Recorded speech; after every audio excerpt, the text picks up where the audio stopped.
व्यवसायी से ये पर्यावरण मित्र और पर्यावरण संरक्षक तक की ये जो जर्नी है, इसमें किस तरीके के संघर्ष और परेशानियां थी? देखिए, तो थोड़ा बहुत फ़र्क क्या है ना, व्यापार चूँकि आप अपने लिए करते हो, इंडिविजुअल का काम होता है। यदि मैं दुकान में बैठ के एसी या फ्रिज बेचता हूँ, तो वो मेरा मेरा परिवार उससे बोलता है, पलता है, समाज को कोई लाभ नहीं होता। और अच्छा, अभी तक आपके द्वारा कितना पौधारोपण कर दिया गया, कितने पौधे आप लगा चुके हैं और कितना आपका पौधारोपण अब तक सार्थक साबित हुआ, तो जरा इसके बारे में। देखिए, पौधा लगाने की हम बात करें तो ये संख्या 15 से 20 हज़ार है। फीलिंग जो आई है ये इनके काम को देखकर। आप ग्रेट मैन भी हैं, ट्री मैन भी हैं, पर्यावरण मित्र भी हैं, इनसे प्रेरणा इनसे मिली मुझे।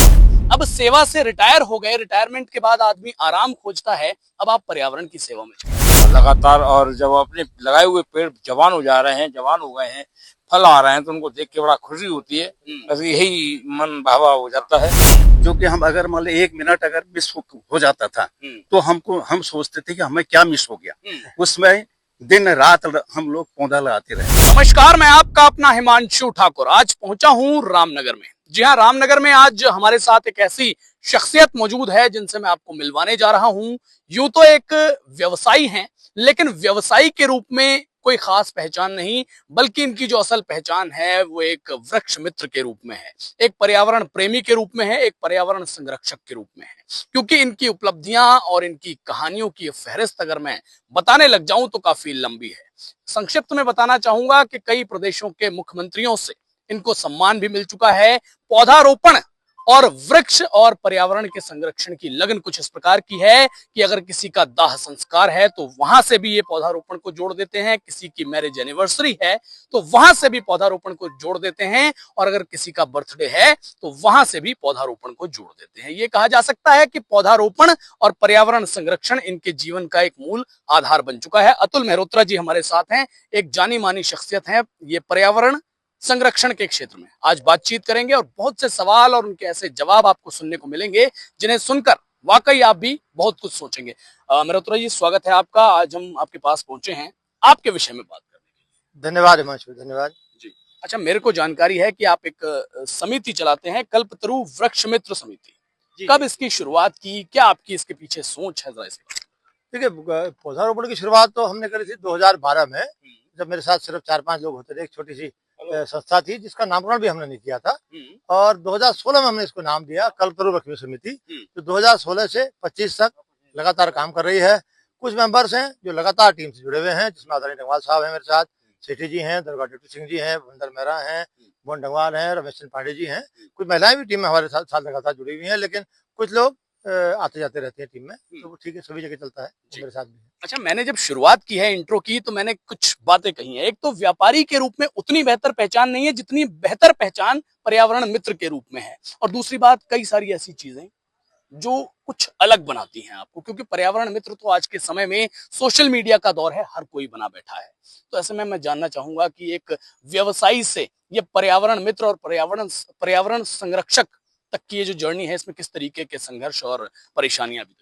देखिए, तो थोड़ा बहुत फ़र्क क्या है ना, व्यापार चूँकि आप अपने लिए करते हो, इंडिविजुअल का काम होता है। यदि मैं दुकान में बैठ के एसी या फ्रिज बेचता हूँ, तो वो मेरा मेरा परिवार उससे बोलता है, पलता है, समाज को कोई लाभ नहीं होता। और समाज सेवा चूँकि पेड़ हम दूसरों को लगाते हैं, इसका लाभ समाज को मिलता है, इसलिए इसमें जल्दी आपको सफलता मिल जाती है। इसमें प्रसिद्धि आपको ज़्यादा मिलती है। व्यापार तो अपने लिए कर रहे हैं, समाज सेवा के लोग आजकल मीडिया पे ज़्यादा काम करते हैं, धरातल पर थोड़ा कम काम होता है। हम प्रयास करते हैं कि हम धरातल पर काम करें, मीडिया में कवरेज कम हो, ज़्यादा हो, ये इतना महत्वपूर्ण नहीं है, लेकिन महत्वपूर्ण चीज़ क्या है कि धरातल पर काम हो, हम उस पर विश्वास करते हैं। अच्छा, दाह संस्कार की राख से पौधा लगाते हैं, भाई ये कॉन्सेप्ट मुझे लगता है कि इस पर कुछ लोगों को ऐतराज भी होता होगा, कुछ लोग अजीब बात भी समझते होंगे। भी दाह संस्कार की राख, ये तो भाई किसी की व्यक्तिगत फीलिंग से जुड़ा मसला है। हाँ, देखिए, ये ना इसका एहसास आपको तब होगा जी, अभी आप समय देंगे तो आपको लेके चलूँगा। जो मेरे पिता की राख से पौधे लगे हुए हैं, तो मेरा मानना है, देखिए, माता मेरी जीवित है अभी, पिता मेरे चले गए, और जिसके नहीं गए उसके भी माता-पिता चले जाएँगे, हम रोक नहीं सकते किसी को, हमको भी एक दिन जाना है। तो आप एक यही ऐसा कार्य है कि दाह संस्कार की राख संभाल के पौधा लगाएँगे, तो आप अपने जो माता या पिता को या दादा-दादी को, नाना-नानी को उन पौधों में जीवित महसूस कर सकते हैं। मेरा दावा है, जब मैं उस पौधों में चलूँगा तो मेरे आँसू नहीं निकले, तो आप समझ जाइएगा कि वो मेरे पिता की राख से लगा हुआ पौधा है। जी, अच्छा, ये जो सोच है, मुझे लगता है कि हमारे दर्शक भी जब आपको सुन रहे होंगे तो दिमाग लगा रहे होंगे कि यार ये बातें कुछ अलग हैं। आमतौर पे पर्यावरण मित्र तो हमें अक्सर मिला करते हैं, पेड़ पौधे खूब लोग लगाते हैं। कुछ लोग इस तरीके से भी पेड़ पौधे लगाते हैं कि हमें इंस्टाग्राम पर एक फॉलो करिए तो आपके 10 पौधे लगाएंगे, आप फॉलो करिए तो आपके नाम पे पौधे लगाएंगे। लेकिन आप ये जो बातें कर रहे हैं अलग हैं। अब अलग जो लोग होते हैं मुझे लगता है कि उनको आलोचनाएं भी खूब सहनी पड़ती हैं। तो एक सवाल है मेरा कि क्या कभी इस तरीके का मौका आया है कि आप कुछ काम कर रहे हो, पर्यावरण के लिए काम कर रहे हो और लोग आपको देख करके कह रहे हो अरे ये पागल हो गया लगता है? हाँ, जब मैंने इस काम की शुरुआत करी निश्चित तौर पर मुझे ये कमेंट सुनने को मिलते थे। हाँ। तो चूंकि ना उस समय हम 2-3 लोग होते थे, तो मैं घर से स्कूटर में कभी अपने बेटे को बैठा के, कभी ड्राइवर को बैठा के पानी गैलन लेके निकलता था पौधों को पानी डालने के लिए। तब मुझे कमेंट सुनने के लिए मिले कि ये शायद पागल हो गया अतुल। तो फिर मैंने वो टाइम चेंज किया, क्योंकि जब जो सुबह मॉर्निंग वॉक पे लोग आते हैं वो इस तरह कमेंट करते थे। तो मैंने ये ऐसा टाइम चूज किया कि जब वो लोग वापस चले जाते हैं 8 बजे के बाद वाला। तो उस समय वो नया नया पीरियड था। बाद में अब लगता है लोगों ने हमें स्वीकार लिया है कि वास्तव में हम लोग चूंकि धरातल पर काम करते हैं। तो कुल मिलाकर आपका ये मानना है कि आपके पर्यावरण प्रेम को पागलपन कहने वाले लोग आज आपके समर्थक बन गए हैं। अब कहीं ना कहीं आपका ये पर्यावरण प्रेम या फिर पर्यावरण के प्रति पागलपन, मेरी जानकारी में है कि आपको दिल्ली के सीएम अरविंद केजरीवाल से भी सम्मानित करवा चुका है। उत्तराखंड के मुख्यमंत्री पुष्कर सिंह धामी भी इसके लिए आपको सम्मानित कर चुके हैं। उत्तराखंड के पूर्व मुख्यमंत्री भगत सिंह कोश्यारी भी आपको सम्मानित कर चुके हैं। ये उपलब्धियां वाकई लगता है कि भाई ये जो जनता पागलपन कहे या कुछ भी कहे या जुनून कहे, ये सार्थक हो रही है। हाँ, देखिए पुरस्कार से ना बाकी तो कोई लाभ नहीं होता, हम लोग चार्ज हो जाते हैं। जैसे मोबाइल आपका डिस्चार्ज होता है, आप चार्जर लगा देते हैं। तो ये जो सामान है, चाहे बड़ा सामान हो चाहे छोटा सामान हो, निश्चित तौर पर एक चार्जर की भूमिका निभाता है। ये यही मैं समझाना चाहता हूँ लोगों को कि यदि आप 100 पौधे भी अपने बच्चों की शादी में बांटोगे और वो 100 पौधे 100 घरों में लगेंगे, 50 तो जीवित रहेंगे। 50 पौधे यदि आम या लीची के आपने बांटे हो, मान लिया, आप कल्पना तो करिए 150 साल पौधे चलेंगे, 50 जीवित रहेंगे तो 4,500 साल तक एक पौधा जितनी ऑक्सीजन और फल देगा वो आपकी शादी का छोटा सा जो जो अभियान है 5,000 रुपए खर्च करने वाला वो लेके जाएगा। कल्पना तो करिए, कोई बड़ा भाग्य नहीं करता। शादी में 20 लाख खर्च कर देंगे, 1 करोड़ खर्च कर देंगे।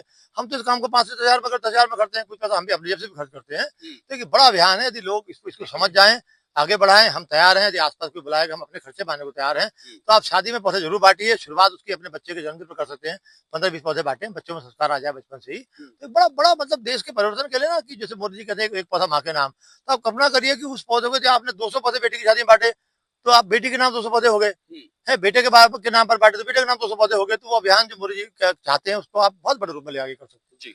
अच्छा देखिए, आपकी उपलब्धियों पर भी हमने बात कर ली, आप अभी क्या कर रहे हैं इस पर भी हमने बात कर ली, आप अब तक क्या कर चुके हैं इस पर भी हमने बात कर ली। लेकिन एक विषय है जो मुझे लगता है कि आपसे पूछ ही लेना चाहिए कि जब इतना कुछ कर चुके हैं तो क्यों आखिरकार अब तक किसी भी बड़े मीडिया चैनल पर आपकी कोई कवरेज नहीं दिखती?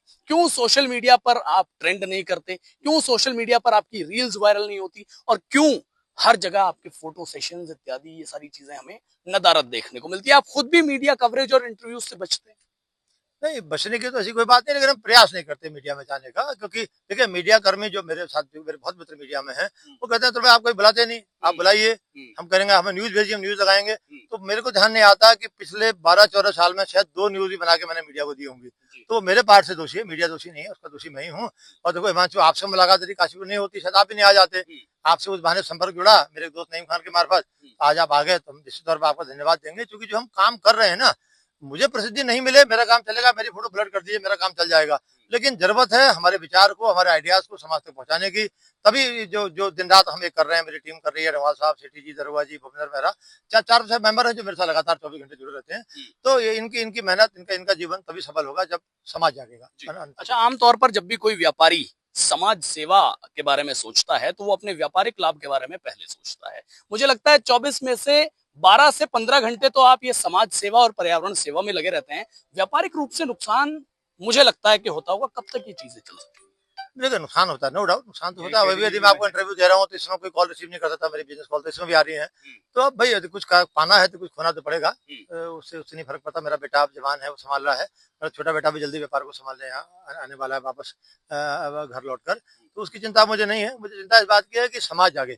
समाज को जगाना बहुत भारी काम है। समाज पूरी तरह सोया हुआ है, एयर कंडीशन कमरों में, होटल में, रिजॉर्ट में बैठ के पर्यावरण के बारे में बातें कर देश हरा भरा नहीं हो पाएगा। जो मोदी जी का अभियान है एक पौधा माँ के नाम, उसको किसी रूप में आगे बढ़ाएं। जरूर नहीं एक पौधा लगाएं माँ के नाम, 11 पौधे लगाइए। हम तो 11, 21, 151। अभी एक MS नेगी आर्किटेक्ट है यहाँ, देखिए हमने 2 इतिहास बनाए हैं MS नेगी जी के नाम से। एक इतिहास जो पानी ग्रह शादी में पौधे बांटने का अभियान था, वो मेरे बेटे की शादी में भी 200 पौधे बटे थे, उसके बाद 2-2.5 ज्यादा कभी नहीं बटे हैं। नेगी जी ऐसे शख्स है जो मुझे देहरादून लेके गया, मैं अपनी इनोवा में पौधे भर के लेके गया। हमने देहरादून जहाँ उनके बेटे की ससुराल है वहीं पौधे बांटे। जब यहाँ के दावत दी रामनगर तब भी पौधे बांटे, जो संख्या 500 पहुंची। तो हाईएस्ट पौधे बांटने का रिकॉर्ड भी MS नेगी जी के नाम गया। और अपनी उनकी पत्नी की दुर्भाग्य से डेथ हो गई थी कुछ वर्ष पूर्व। उन्होंने लगातार मुझे मोटिवेट किया कि अतुल जी जो भी कुछ होगा मैं आपके साथ खड़ा हूँ, मेरी पत्नी के नाम से 108 पौधे लगाइए। वो भी अकेले शख्स हैं जिन्होंने अपनी पत्नी के नाम से इस पार्क में 108 पौधे रोपित किए हैं। तो ऐसे लोग जाग जाएं, हम तो तैयार हैं पौधा लगाने के लिए। यहाँ लगाएं कहीं और लगा लेंगे, लेकिन पौधे लगे तो बराबर स्ट्रक्चर अपना हो जाएगा। जी। तो साथियों, आपने अतुल मेहरोत्रा जी को तो सुन लिया। अब अतुल मेहरोत्रा जी की टीम की जो रीढ़ की हड्डियां हैं वो हमारे साथ मौजूद हैं। कई अन्य लोग हैं यहाँ के, ये लोग भी जाने पहचाने नाम हैं, इनसे भी बातचीत करूंगा। भाई साहब, आप अतुल मेहरोत्रा जी की टीम के साथ हैं और लंबे समय से काम कर रहे हैं। किस तरीके की फीलिंग्स आती हैं जब इस तरीके के कामों में बढ़ चढ़ के हिस्सा लेते हैं? फीलिंग जो है, फीलिंग, मेरा नाम जगजीत सिंह सेठी और गुरु नानक पब्लिक स्कूल का मैं संरक्षक भी हूँ। फीलिंग जो आई है ये इनके काम को देखकर। आप ग्रेट मैन भी हैं, ट्री मैन भी हैं, पर्यावरण मित्र भी हैं। इनसे प्रेरणा इनसे मिली मेरे को। भावनाएं तो अंदर थी, वो इनके कार्यों से जागृत हुई। और वैसे भी गुरु ग्रंथ साहब में लिखा है, बलिहारी कुदरत बसया तेरा तन है। हे भगवान, तू कुदरत में, प्रकृति में वास करता है। वो भी एक प्रेरणा का स्रोत था मेरा। तो मुझे बहुत अच्छा लगता है कि इस उम्र की इस पड़ाव पर भी हमें प्रकृति के नजदीक, प्रकृति की सेवा करने का मौका मिल रहा है। और प्रकृति हमें हर चीज दे रही है, जन्म से लेकर मृत्यु तक इसी का सहारा है हमें। समाज की रक्षा सेवा में रह करके की, देश की रक्षा सेवा में रह करके की, और कहीं ना कहीं जनता की सुरक्षा सेवा में रह करके की। अब सेवा से रिटायर हो गए, रिटायरमेंट के बाद आदमी आराम खोजता है, अब आप पर्यावरण की सेवा में लगे। ये तो हमारे रिटायर्ड SI डिप्टी सिंह नाम है मेरा, और उत्तराखंड पुलिस से रिटायर हूँ। और मैं इसकी प्रेरणा मुझे अतुल भाई जो ग्रीन मैन कल्पतरु का है कहे जाते हैं, उनकी प्रेरणा से ही मैं इनके साथ 2012 से लगा हुआ हूँ। और लगातार, और जब अपने लगाए हुए पेड़ जवान हो जा रहे हैं, जवान हो गए हैं, फल आ रहे हैं, तो उनको देख के बड़ा खुशी होती है। बस यही मन भावा हो जाता है, यही खुशी रहती है, इसीलिए एनर्जी बढ़ती चली जाती है। जी। अच्छा भाई साहब, आप भी सरकारी सेवा से रिटायर हो चुके हैं और उसके बाद जी SDO टेलीफोन रिटायर्ड हूँ। मेरा नाम BS डंगवाल है। मैं 2011 में रिटायर्ड हुआ हूँ। और रिटायरमेंट का क्या है कि जिंदगी कैसे गुजरेगी, तो जिंदगी आराम से कैसे गुजरेगी, तो इसकी प्रेरणा लेकर के आप लोग अतुल मेहरोत्रा जी हैं, ये ग्रुप जो हमारा है कल्पतरु वृक्ष मित्र के, ये दिन रात मतलब ऐसा था, एक टाइम ऐसा था जो कि हम अगर मान लो 1 मिनट अगर मिस हो जाता था तो हम सोचते थे कि हमें क्या मिस हो गया। उसमें दिन रात हम लोग पौधा लगाते रहते थे।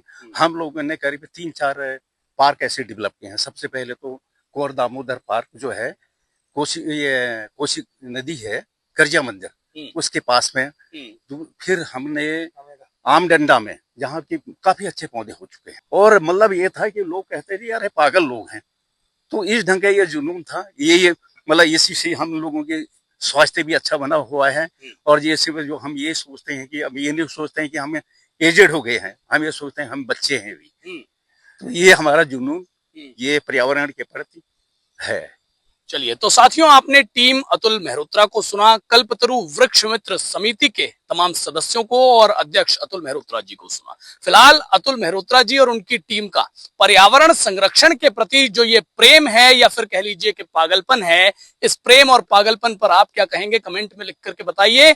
और इस वीडियो को ज्यादा से ज्यादा शेयर कीजिए ताकि जन जन तक ये आज की अपडेट पहुंच सके और लोग इस अपडेट को देख करके कहीं ना कहीं प्रेरणा लेने का काम कर सकें। धन्यवाद।